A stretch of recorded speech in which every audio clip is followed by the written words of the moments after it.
Hi everyone, मैं उर्मिला मजोका और आज मैं एक टॉपिक पे बात करने वाली हूँ और वो है इनविटेशन। इससे पहले के जो वीडियोज, इसको अच्छे से समझने के लिए इससे पहले मेरे और वीडियोज हैं, आप उनको देख सकते हैं। यहाँ पे एक आइकन आएगा, उसको प्रेस करेंगे तो आप मेरे प्लेलिस्ट में जाएंगे, वहां से आप सारे वीडियो जो है देख सकते हैं, क्योंकि इससे पहले भी मैंने काफी वीडियोस डाल रखे हैं। तो आज हम लोग बात कर रहे हैं हाउ टू इनवाइट, यानी कि आप अपने बिजनेस में लोगों को किस तरीके से इनवाइट करें। क्योंकि नेटवर्क मार्केटिंग जो बिजनेस है, लोगों का बिजनेस है, और लोगों को किस तरीके से हम निमंत्रण दें, आमंत्रित करें जो लोग हमारे इस बिजनेस में हमारे साथ जुड़े। तो सबसे पहले क्या है कि इससे फर्क नहीं पड़ता कि आप क्या कर रहे हो, इससे फर्क नहीं पड़ता कि आप क्या कर रहे हो, फर्क इससे पड़ता है कि आप कैसे कर रहे हो। ये मैटर नहीं करता कि आप क्या कर रहे हो, लेकिन आप किस तरीके से कर रहे हो, आपका तरीका क्या है, वो ज्यादा मैटर करता है, उससे ज्यादा फर्क पड़ता है।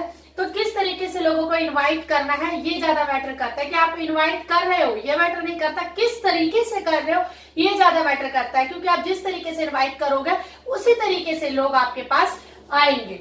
तो बुलाते रहिए, डायमंड मिल जाएंगे। यानी कि आपने लोगों को इनवाइट करना है, आप इनवाइट करते रहेंगे, उनमें से कोई ना कोई आपको पर्सपेक्ट ऐसा मिलेगा कि वो, यानी कि आपके बिजनेस में एंटर होगा, ट्रेनिंग लेगा, वो सारी चीजें करेगा, एक दिन डायमंड या लीडर क्रिएट होगा। लेकिन ये नहीं कि आज आपने इन्विटेशन की प्रक्रिया को स्टार्ट किया, आपको वो आउटपुट नहीं मिला तो आप नहीं करेंगे। नहीं, ऐसा नहीं है कि आपने लोगों को इनवाइट करते रहना है, एक सही तरीके से करते रहना है, जब तक कि आपको आपकी टीम डेवलप ना हो और जब तक कि आपको आपका जो है डायमंड ना मिल जाए। इनविटेशन कार्ड से ही लोगों को हमेशा इनवाइट करना है। जैसे आपके घर में कोई शादी है, फंक्शन है, कुछ होता है तो उसके लिए प्रॉपर इनविटेशन कार्ड बनाए जाते हैं, और किसी के घर जाते हैं आप, वो इनविटेशन कार्ड देने जाते हैं, और जब वो उनमें से किसी को भी आप इनवाइट करते हैं तो डेफिनेटली वो आपके प्रोग्राम में आते हैं। तो उसी तरीके से आपने भी यहाँ पे इज्जत से, रिस्पेक्ट से एक आपका इनविटेशन कार्ड होना चाहिए, और सामने वाले पर्सन को उस इनविटेशन कार्ड दे के आपने उसको इनवाइट करना है। अगर इस तरीके से इनवाइट करेंगे तो जो है आउटपुट आपको ज्यादा मिलेगा। तो यानी कि आप बुलाते रहिए, या तो वो पर्सन आपके साथ जुड़ जाएगा या फिर उड़ जाएगा। कहने का मतलब है कि हमें उस पर्सन को बार बार इनवाइट करना है कि एक ना एक दिन पर्सन ये सोचे कि यार मुझे इतना बुलाया जा रहा है, चलो मैं एक बार जाके देख के आता हूँ कि बेसिकली ये बिजनेस है क्या। तो अब वो आपके पास आएगा, अगर नहीं आया तो समझो फिर वो इस दुनिया में ही नहीं है। तो इस तरीके से हमने इन्विटेशन करना है। पहले हमने क्या करना है, किसी भी पर्सन को, अगर आप किसी को प्रोस्पेक्ट को कॉल कर रहे हो तो इससे पहले मैंने आपको बताया है लिस्ट।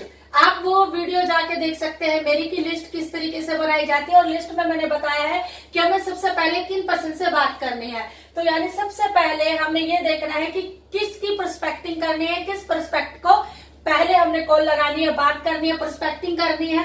देन हम उससे अपने आप को कॉल करनी है, उससे कनेक्टिंग करना है। और उसके लिए उस पर्सन से जैसे ही हमने कॉल की, यानी कि आपने नंबर मिलाया, उस पर्सन को फोन किया, तो फोन करते ही डायरेक्ट आपने ये नहीं बोलना है कि हाँ भाई मैंने कंपनी ज्वाइन की है, ऐसा है, आपके घर में आना चाहता हूँ, यहाँ या आप मेरे यहाँ पे आइए तो मैं आपको इसके बारे में बता। तो ऐसा कुछ नहीं करना। आपने सबसे पहले उस पर्सन को जैसे ही प्रोस्पेक्ट को कॉल की तो कॉल करके आपने उसको थोड़ा फैमिली का हाल चाल पूछना है। फिर उसके बाद जो उसमें अच्छी चीजें, अच्छी बातें, उस चीज की आपने तारीफ करनी है। क्योंकि ह्यूमन नेचर होता है कि कोई हमारी जब तारीफ करता है तो हमें वो चीजें अच्छी लगती है। तो अगर जब हमारी कोई तारीफ करे तो हम रुक के उस बात को सुनना भी पसंद करते हैं। तो आपने उस पर्सन की सच्ची तारीफ करनी है, यानी कि कॉल लगाते आप शुरू हो गए कि हाँ इस तरीके से ये बिजनेस है, ये सारी चीजें है। तो ये नहीं करना, आपने पहले हालचाल पूछना है, फिर उसकी सच्ची तारीफ करनी है, फिर उससे अपॉइंटमेंट लेनी है कि हम लोग मिलके बात कर सकते हैं, टाइम लेना है। ये नहीं कि अपॉइंटमेंट ऐसा कि इस संडे को आना, वैसा नहीं। आपने करेक्ट टाइम, डेट, टाइम, किस समय में, वो सारा उससे लेना है। तो इस तरीके से आपने उससे अपॉइंटमेंट लेनी है। फिर आता है इनविटेशन का फॉर्मूला क्या होना चाहिए, यानी कि keep it short and simple. यानी कि जब आप किसी को इनवाइट कर रहे हैं तो बहुत लंबे समय के लिए बात नहीं करनी है, उसको बहुत सिंपल और छोटा रखिए। यानी कि साधारण शब्दों में आप अपनी बात उस तक पहुंचाए पाए, अपना मैसेज पहुंचाए, क्योंकि जब आप मिलेंगे तभी उसको आप सारी चीजों के बारे में बताएंगे। तो हमेशा इन्विटेशन फॉर्मूले के लिए किस जो है इसका ध्यान रखना है आपने, keep it short and simple. फिर आता है कि आपने कुछ चीजें करनी है इनविटेशन के दौरान और कुछ चीजें नहीं करनी है, ये आपने ध्यान रखना है। अब क्या करना है क्या नहीं करना है उसके बारे में मैं बात करती हूँ कि आपने क्या करना है। आपने पोजीशन चेक करनी है। आपने किसी को कॉल लगाया है, सपोज आप किसी को इनवाइट करना चाहते हो, तो आप सोचो कि आप बेड में लेटे हुए हो और आपने कॉल लगाया उसको, तो क्या वो सही है? आपने अपनी पोजीशन चेक करनी। किसी को भी कॉल करते समय आपने अपना जो है कि चेयर पे बैठना और अच्छे से पोजीशन में बैठे इस तरीके से कॉल करने, क्योंकि जब आप लेटे हुए कॉल कर रहे हो तो वो आपकी एनर्जी और वो सारी चीजें सामने वाले तक पहुंचती है। फिर आता है स्माइल ऑन फेस, यानी कि जब आप किसी को इनवाइट कर रहे हैं, कॉल कर रहे हैं फोन पे, तब भी आपके फेस पे एक स्माइल रहनी चाहिए। क्यों? क्योंकि हम लोग ये सोचते हैं कि वो फोन में देख थोड़े रहा है कि हम लोग स्माइल कर रहे हैं या नहीं कर रहे, लेकिन ऐसा नहीं होता है। क्योंकि जब आप एक स्माइल से बात करते हैं तो सामने वाले तक वो डायरेक्ट मैसेज जाता है।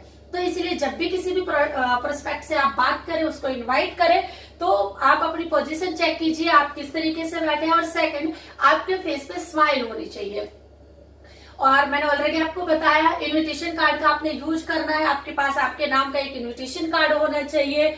और ध्यान रखिए हमेशा जब भी किसी को इनवाइट करें तो कोशिश कीजिए कि अगर वो मैरिड है तो कपल को इनवाइट कीजिए। क्या होता है कि हस्बैंड वाइफ जब दोनों आते हैं, कपल आता है, तो आप जब उनको अपने सारी चीजों के बारे में बताते हैं तो उनको डिसीजन लेने में आसानी होती है। कई बार ऐसा होता है कि हस्बैंड सिंगल आता है, आप उनको समझाते हो, वो कहते हैं मैं घर में जाके वाइफ से पूछूंगा, वाइफ को समझाते हैं तो हस्बैंड से पूछूंगा, तो वो क्या है डिसीजन में डिले हो जाता है। तो अगर आप कपल को इकट्ठा इन्वाइट करते हैं तो वो क्या है डिसीजन जल्दी से आता है और वहीं पे आपका जो है काम हो जाता है। फिर आपने क्या करना है कि ये नहीं कि आपने उसको कॉल करते हैं कि ठीक है आज कॉल की, मैं कल आपके पास आ रहा हूँ और ये सब कुछ समझाने के लिए, ऐसे नहीं करना। आपने उसे कंफर्म करना है कि आप कब फ्री है। हो सकता है कि वो पर्सन संडे को फ्री हो, मंडे को फ्री हो, इतने बजे फ्री हो, ऐसे नहीं कि आप कल आ रहे। तो आपने कंफर्म करना है कि आप कब फ्री है, तब आपने उसके पास जाना है। और सबसे जो मेन चीज है, बी एक्साइटेड। हमेशा आपको एक्साइटेड रहना है, आपको एक्साइटमेंट शो करना है, क्योंकि जितना हम लोग एक्साइटेड रहते हैं, हैप्पी रहते हैं, वो सामने वाले के पास एनर्जी उसी तरीके से जाती है। अभी हमें क्या नहीं करना इनविटेशन के दौरान, हमें कभी भी अपनी कंपनी का नाम नहीं बताना कि हम लोग इस कंपनी से बिलोंग करते हैं, ऐसा नहीं करना। सेकंड कि हमारा काम क्या है, ये कंपनी है, ये काम है। बहुत सारे लोगों को मैंने देखा है कि फोन पे इशू हो जाता है कि ये कंपनी है, इस तरीके से काम है, ये इन्वेस्टमेंट है, ये सारी चीजें। अगर जब आप फोन पे ये सारी चीजें बता देंगे तो वो पर्सन क्यों आएगा आपके पास? कुछ तो आप छोड़िए, उसको एक अंदर से उत्सुकता होगी कि वो तभी तो आपसे मिलेगा कि क्या काम है, क्या कंपनी है, क्या चीज है। तो ये चीजें आपने कभी भी फोन पे नहीं बतानी। कंपनी नेम नहीं बताना, क्या नेचर ऑफ वर्क है वो भी नहीं बताना, क्या इन्वेस्टमेंट लगता है, क्या प्रोडक्ट है, कुछ भी आपने फोन पे नहीं बताना। और हमेशा जो है जल्दबाजी नहीं करनी और सामने वाले को रिक्वेस्ट नहीं करनी, क्योंकि आप किसी को कुछ दे रहे हो। यानी कि आप ये कह सकते हैं कि आप गिवर हो ना कि बेगर हो। आप किसी को कुछ दे रहे हो, आप उसको एक अच्छी हेल्थ का गिफ्ट दे रहे हो, आप उसको एक बिजनेस अपॉर्चुनिटी दे रहे हो, वेल्थ दे रहे हो, तो आप देने वाले हो, लेने वाले नहीं हो। आप भिखारी नहीं हो, बेगर नहीं हो। तो इसीलिए आपने उस तरीके से बात करनी है। और उसके बाद रॉयल एग्जिट बात बनती है तो ठीक, नहीं तो रॉयल एग्जिट। अब 5 थंब रूल क्या है इन्विटेशन के दौरान?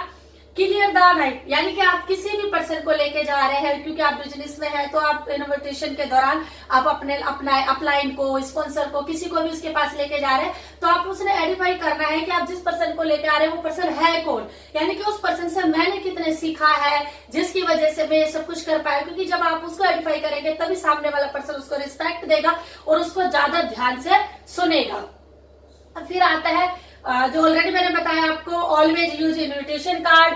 फिर 5 इन्विटेशन आपने हर हफ्ते करने हैं, यानी ज्यादा जितना मर्जी कर सकते हैं, लेकिन कम से कम 5 इन्विटेशन एक सप्ताह में आपने करने हैं। और 5 to 10 मिनट रूल, यानी कि 5 से 10 मिनट एक प्रोस्पेक्ट से आपने बात करनी है। और आप किसी के घर भी गए, अभी आप गए किसी के घर पे और वहां पे वो आपको जाते ही टी कॉफी कुछ ऑफर करते हैं, तो टी इज नॉट अलाउड। आपने उस टाइम पे चाय नहीं लेनी। ऐसा नहीं कि आपने उस पर्सन के घर चाय नहीं पीनी, चाय पीनी है आपने, लेकिन क्या है कि उस टाइम पे नहीं पीनी आप। क्योंकि जब वो चाय लेके आएंगे स्टार्टिंग में, तो वो एक माहौल सा खराब हो जाता है कि आप उसको अच्छे से बता नहीं पाते। तो पहले उनको बोलिए कि आप बैठिए, हम लोग ये सारा जो है सारा डिस्कस कर लेते हैं, उसके बाद हम लोग फ्री होके आराम से चाय पियेंगे। तो आपने क्या करना है, जिस काम के लिए आप गए हो आपने वो सारा अपना जो भी बताना है कंपनी के बारे में, प्रोफाइल, प्रोडक्ट प्लान, जो कुछ भी आपने बताना है बता के, उसके बाद जब वो भी फ्री है, आप भी फ्री है, उस टाइम पे चाय पीजिए, फिर डिस्कशन कीजिए, क्योंकि उस दौरान जब आप बातें करेंगे तो जो उनको कुछ सवाल है वो उनके जवाब आप देंगे तो वो इजी रहेगा। फिर आता है क्रेग फॉर्मूला, यानी कि क्रेग फॉर्मूला क्या होता है? C for couple, R for respectable, A for ambience और P फॉर प्रोफेशनल।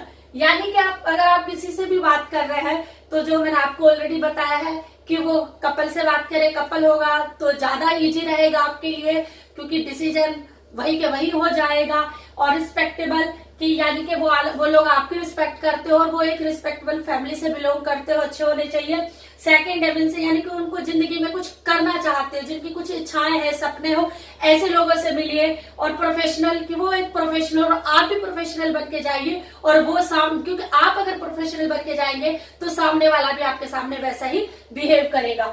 तो ये है करेक्ट फॉर्मूला, इसको भी हमने ध्यान रखना है।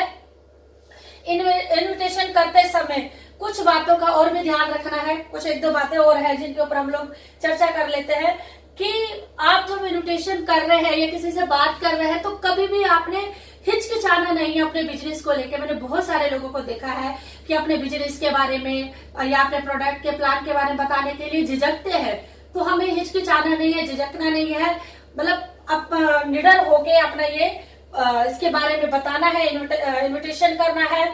और जैसे मैंने आपको ऑलरेडी कहा है कि आप गिवर है, आप कुछ देने वाले हैं, आप एक अच्छा गिफ्ट बांटने आए हैं, आप तो आप बिगर नहीं, आप भिखारी नहीं है। आप ये दिमाग में मत सोचिए कि आप किसी से कुछ लेने गए हैं, नहीं, आप किसी को कुछ देने गए हैं, और वो भी जो सबसे अच्छी चीज है वो आप उसको देने जा रहे हैं।